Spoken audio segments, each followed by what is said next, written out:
약할 때 강해지는 은혜라는 제목으로 잠시 말씀 전하겠습니다.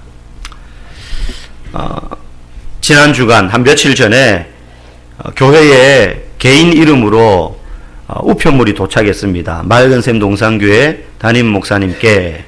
보니까 주소는 없고 이름만 적혀 있는데 낯선 이름은 아니에요. 그런데 제가 낯선 이름이 아니라 그래가지고 다 아는 사람은 아닐 수 있잖아요. 좀 들어본 이름 같은데? 보통 이제 교회 광고 회사 같은 데서 상패 이런 회사에서 이렇게 우편물이 옵니다. 소포 말고 택배 말고 이제 편지가 오는데 그건 아닌 것 같아요. 보니까 개인이 보낸 거더라고요. 자필로 써서. 딱 뜯는 순간 전문 용어로 그 왜 쎄한 느낌 있잖아요. 뭔가 이거 좋은 소식은 아닌 것 같아. 우리 교회는 아닙니다. 딱 뜯어봤는데 자필로 2페이지를 빼곡하게 쓴 편지예요. 쭉 보니까 신천지 교인이 저한테 보낸 겁니다. 신천지 교인이. 요즘은 신천지 교인이요, 아닌 것처럼 쓰지 않아요. 처음부터 자기 신천지 교인이라고 밝힙니다. 이제는 당당해요, 그 사람들이.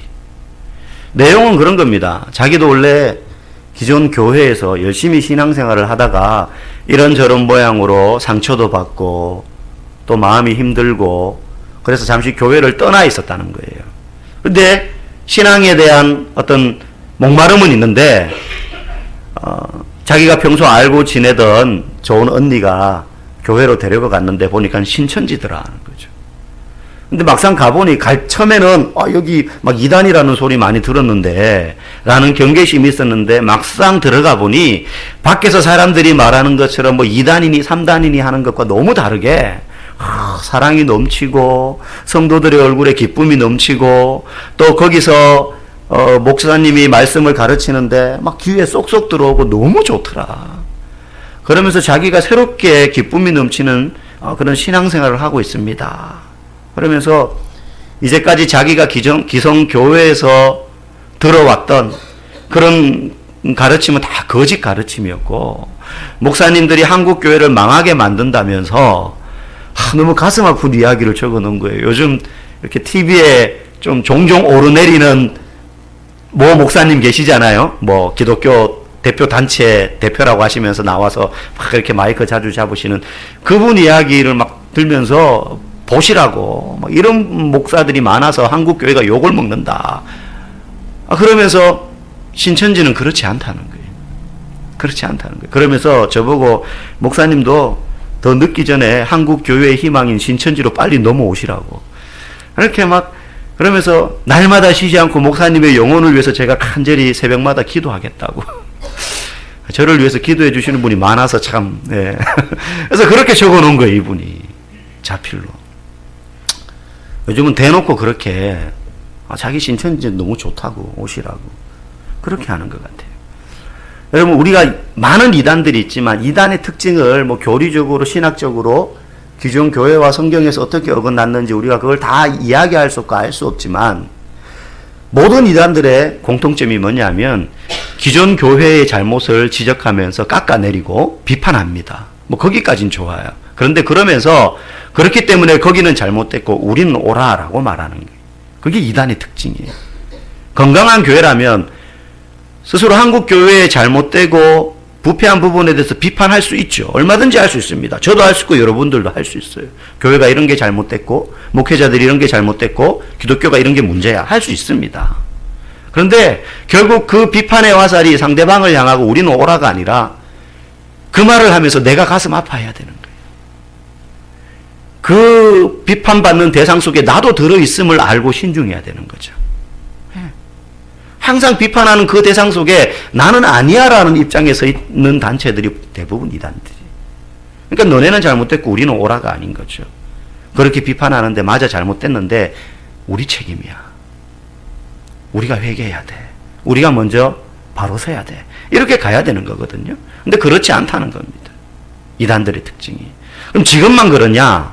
예수님 당시에도 예수님 사후에 이제 부활 승천하시고 난 다음에 많은 사도들이 복음을 전하면서 곳곳에 교회가 이제 막 개척되고 부흥하면서 세워질 때에 작을 때는 몰랐는데 커지니까 핍박과 동시에 이단들이 교회를 공격하기 시작합니다. 교회가 생기기 이전부터 있었던 이단도 있었고요. 그 당시에 유행했던 철학과 문화와 이런 것들을 등에 업고 교회를 공격하는 그러한 단체들도 많이 있었는데, 그런 많은 그 당시에 2000년 전의 이단들의 특징도 이와 똑같습니다. 교회의 잘못을 부추겨서 부풀려서 그걸 깎아내리고 우리는 옳아라고 말하는 거죠. 그래서 오늘 특별히 고린도후서, 오늘 우리가 12장을 읽었는데 바울이 고린도 교회에 보내는 두 번째 편지거든요. 후서라는 말은. 이걸 왜 썼느냐 하면 그 이단들 중에 바울을 타켓으로 해가지고 깎아내리고 비방하고 공격하는 사람들이 있어가지고 고린도 교회 내에 분란이 일어나는 겁니다. 바울이 그 고린도 교회를 개척했고, 그리고 거기서 사역하면서 기초를 다지고 그 다음에 다른 목회자들에게 물려주고 바울은 또 다른 곳을 막 다니면서 복음을 전하는데 들려지는 소문이 그런 일이 교회 내에 있다는 거예요. 그래서 바울이 비록 개척하고 세웠지만 모든 성도들이 다 바울을 좋아하는 건 아니거든요. 어디나 다 그렇잖아요. 모든 사람이 그 사람을 다 좋아할 수는 없지요. 그 중에는 바울보다 베드로를 더 좋아하는 사람이 있습니다. 그러면서 이 거짓 선생들이, 이단들이 바울을 어떻게 공격하느냐 하면 그냥 깎아내리지 않아요. 소위 말해서 갈라치기 전술을 쓰는 거예요. 갈라치기. 베드로를 봐라. 얼마나 훌륭하냐 이거예요. 베드로야말로 사도 중에 사도 아니냐. 자고로 사도라 함은 예수님의 직계 제자로서 예수님이 살아계실 당시에 예수님의 육성을 듣고 예수님 밑에서 배우고 그렇게 했던 12제자들이 진짜 사도지, 바울은 그렇지도 않잖아. 그러면서 바울은 지가 사도라고 막 사칭하고 다닌다는 겁니다. 베드로를 막 높이면서 대신 누구를 깎아내리는 거예요? 바울의 권위를 막 깎아내리는 거죠. 고린도 교회를 세운 사람은 바울인데, 근데 그 교회 안에 분명히 또 베드로를 좋아하는 사람들이 있거든요. 어디를 가도. 또 베드로를 봐라. 능력이 충만하지 않냐. 귀신도 내어 쫓고 병든 사람도 고치고, 심지어 여자 성도 가운데 다비다라는 여자 제자가 있었습니다. 그 여자가 병들어 죽었는데 베드로는요 기도해가지고 그 여자를 살려요. 죽은 사람까지 살린 사람이 베드로 사도 아니냐. 바울이 그런 거 있냐는 거예요. 그리고 베드로를 봐라. 말의 권세가 있다. 한번 설교하면 막 3,000명이 회개하고 5,000명이 울고불고 손들고 나오면서 우리가 어떻게 해야 됩니까? 근데 바울은 자기 스스로도 서신서에서 밝히기를 자기 스스로는 말에는 많이 졸하다. 말은 내가 부족하다. 말주변은 없다. 그런데 글에는 내가 능하다. 바울 스스로 자기 스스로를 그렇게 말했거든요. 그래서 듣는 사람들이 바울이 막 복음을 전하면 바울이 복음 전했을 때에 2,000명, 3,000명이 회개했다 이런 기록은 없어요. 1:1 전도에 강해요, 바울은.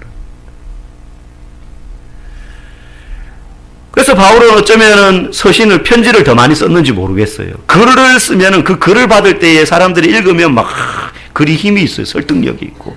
근데 막 대중적으로 설교를 하고 복음을 전할 때에는 뭐 어떤 의미인지는 모르나 말에는 좀 힘이 없는 거죠. 뭐 아마 중구난방이었을 수도 있고 장황했을 수도 있고 어떨지는 모르나. 그러니까 바울은 말만 번지르하지 능력 없다는 거예요. 사도의 권위도 부족하다는 겁니다. 자격도 없다는 겁니다. 사실은 그렇지 않거든요. 바울도 능력 많이 행했습니다. 루스드라라는 성에 들어갔을 때는 나면서부터 태생적으로 걷지 못하던 장애인을 이렇게 걷게 했고요. 귀신을 내어 쫓고요. 병에 걸린 사람들을 고치고요 하는 기적들이 있었습니다. 근데 바울은 그런 기적을 중심으로 사역한 건 아니죠. 복음을 전하고. 왜냐하면 그가 전했던 곳은 이방인 지역이고 헬라 철학이 왕성했던 지역이기 때문에 막 말싸움을 많이 하는 건 변론. 기독교에 대해서 공격할 때, 교회에 대해서 예수님의 인성과 신성에 대해서 공격할 때 그렇지 않다라고 이렇게 잘 방어하는 그런 사역을 중심으로 했기 때문입니다. 그럼에도 불구하고 거짓 사도들이, 거짓 선지자들이 끊임없이 이 고린도 교회를 세운 바울을 깎아내리고 공격하는 겁니다. 허물어뜨리려고 하는 거죠. 그래서 오늘 12장에서 바울이 어쩔 수 없이 바울이 이렇게 표현합니다. 무익하지만 내가 부득불 할 수 없이 내가 자랑 좀 하겠다. 네, 나에 대해서. 그러면서 자랑하는 게 뭐냐면 영적인 놀라운 경험을 한 것을 자랑합니다. 그 사람들이 내가 영적인 깊이가 없다고 하는데 나 사실은 하면서 말하는 게 14년 전에 나는 오늘 본문에는 그렇게 표현해요. 셋째 하늘에 이끌려서 다녀왔다. 그래서 많은 사람들이 천국을 보고 왔다라는 표현이다라고 얘기해요. 바울이 꿈도 아닙니다. 꿈도 어떤 꿈은 꾸고 나면 너무 생생해가지고 깼는데도 이게 지금 진짜 있었던 일인지 꿈인지 약간 헷갈릴 때가 있잖아요. 그죠? 내가 지금 아직도 꿈 상태인지 깬 건지도 잘 모를 때가 있죠. 근데 바울은 꿈이 아니라 환상 가운데 계시를 받아가지고 자는 상태가 아니라 깨어있는 상태에서 환상을 본 거예요. 근데 바울도 이 체험이 너무나 희귀하고 놀라운 체험이니까 뭐라고 표현하느냐 하면 내가 몸 안에 있었는지 몸 밖에 있었는지는 모르겠으나 하나님은 아신다. 그러면서 그가 그 옛날 목사님들은 삼층천이라 그랬죠. 그래서 셋째 하늘, 삼층천. 뭐 셋째 하늘에는 의미가 뭔지도 저는 사실 잘 모르겠어요. 천국이 여러 겹인지는 모르겠으나 바울이 그걸 경험하고 온 거예요. 거기서 내가 뭐 이걸 봤니 저걸 봤니 그런 얘기는 하지 않습니다. 바울이 이 이야기를 누구에게도 이제까지 하지 않고 있었습니다. 이유가 있어요. 내가 지금 마지못해서 이런 자랑을 하지만 그런 거짓 교사들 때문에 너희들이 흔들릴까봐 내가 지금 마지못해서 이 이야기를 하나 사실 이런 자랑은 어리석은 자랑이라고 내가 알고 있기 때문에 내가 이 자랑을 이때까지 하지 않았다는 거예요. 이런 거 막 내가 뭘 봤니 뭘 경험했니 막 이거는 어리석은 거다. 이런 거 내세우는 거. 그래서 이때까지 하지 않았다는 겁니다. 그렇지만 지금 이런 상황이어서 어쩔 수 없이 너희들한테 내가 이야기를 한다. 그러나 그러면서 그 뒤편에 진짜 내가 자랑할 건 따로 있다. 진짜 자랑할 건 따로 있다는 거예요. 그게 뭐냐면 자신의 약한 부분들. 내가 사실은 이런 연약함을 가지고 있는데 이걸 내가 자랑한다. 바울이 자랑하는 약한 것이 뭐냐? 오늘 7절 8절에 나오지만 바울이 병이 들어 있었습니다. 근데 이게 잠깐 어느 날 갑자기 아픈 게 아니고 계속 아픈 거예요. 고질병인 거예요. 고질병. 아무리 약을 쓰고 아무리 치료를 받아도 낫지 않는 병.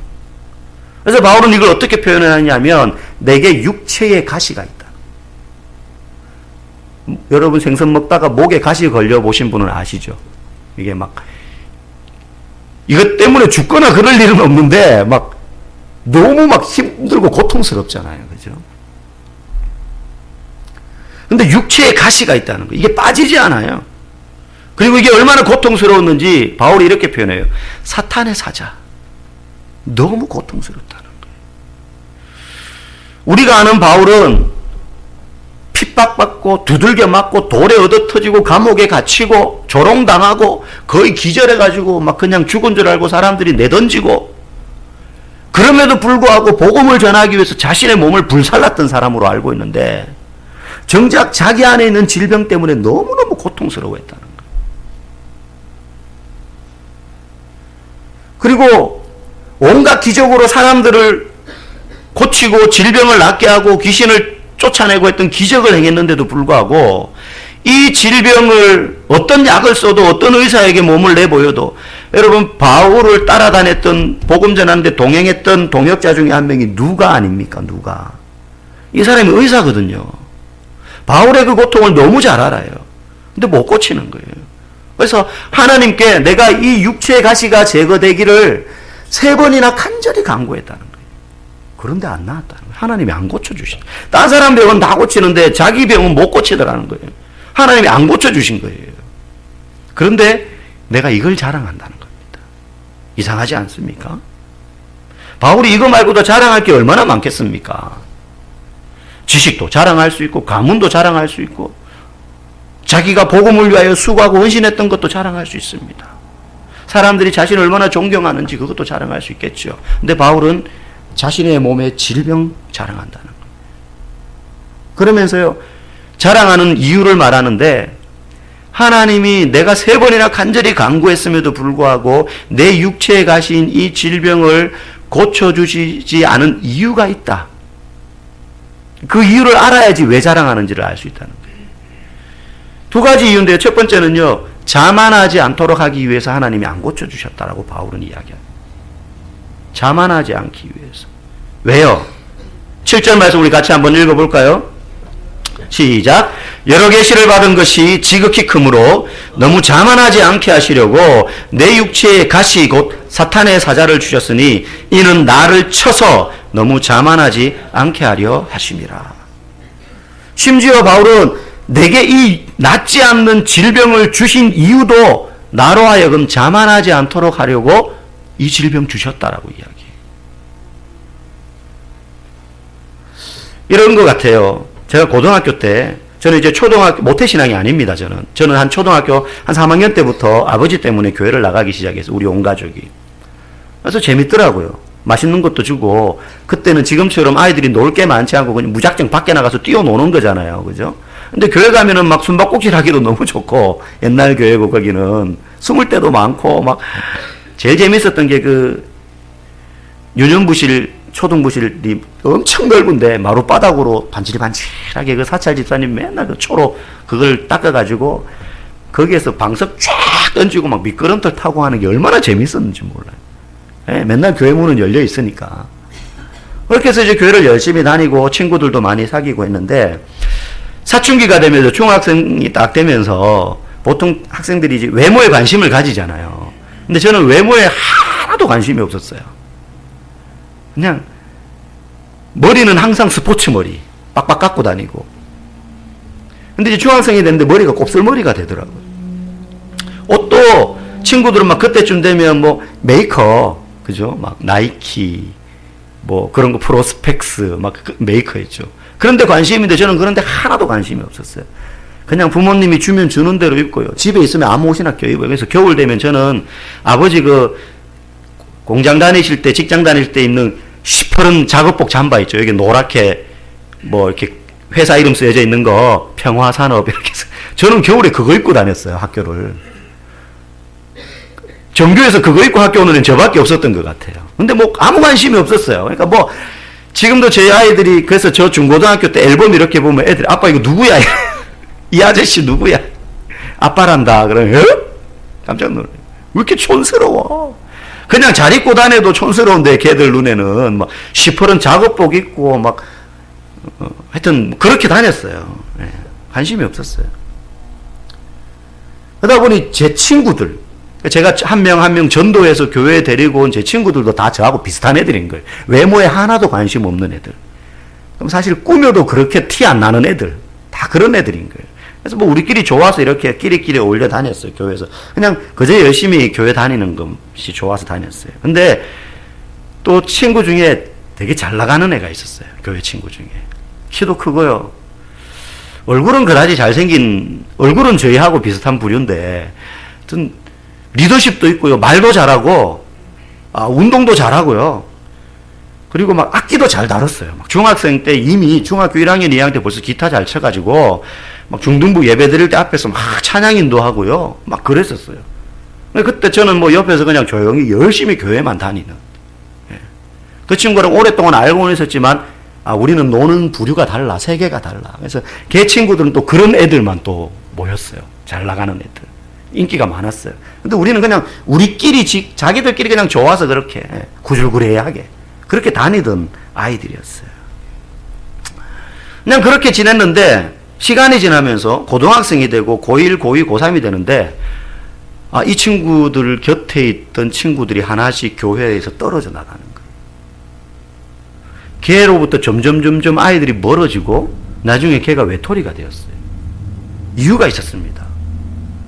걔가 신앙이 없거나 믿음이 없었던 게 아닙니다. 지가 잘난 줄 너무 잘 알았기 때문에. 무슨 말이냐면 막 다 갖췄는데 겸손하기까지 하면 사람들이 좋아하지 않을 리가 없잖아요. 잘났는데 겸손하기까지. 근데 얘는 잘났는데 지가 잘난 걸 너무 티를 내. 그러니까 시간이 지나면 지날수록 사람들이 재수 없다고 느끼는 거예요. 재수가 없어요. 그러니까 지가 잘난 게 지가 잘나서 잘난 줄 아는 거예요. 그게 은혜인 줄 몰라요.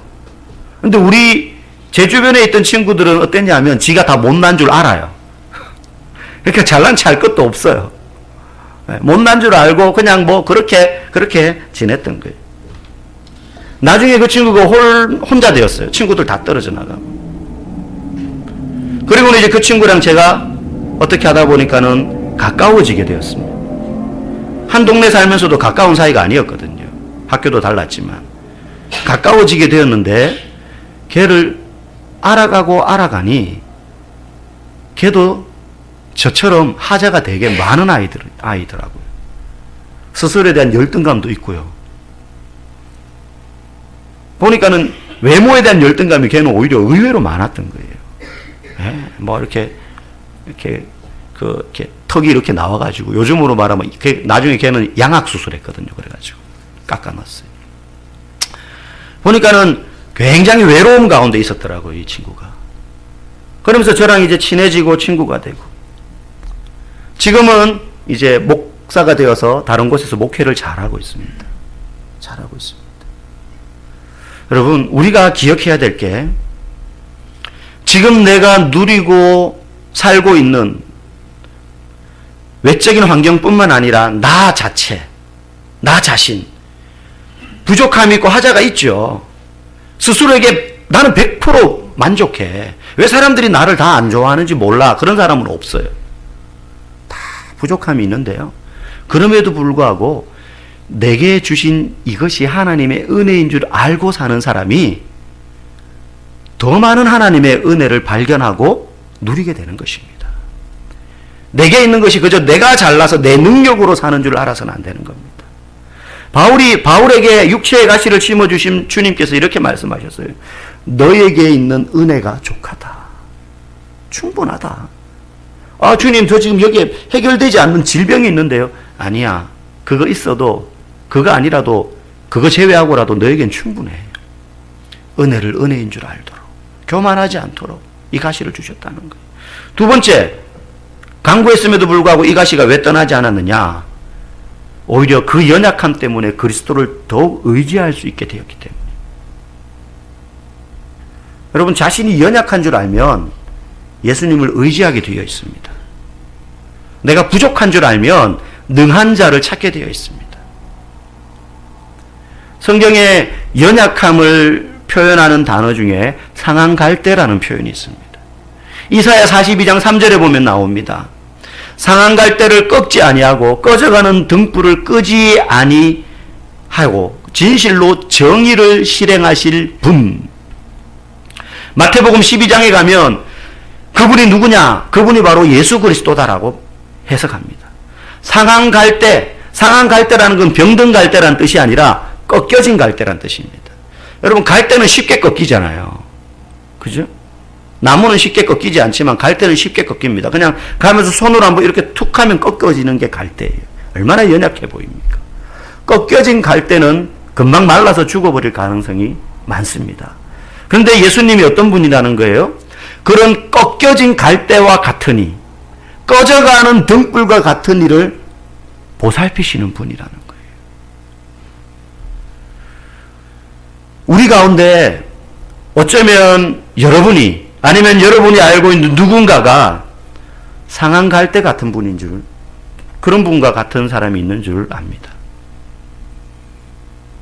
여러 가지 형편은 다를 수 있겠죠. 어떤 사람은 이런 것 때문에, 어떤 사람은 저런 것 때문에.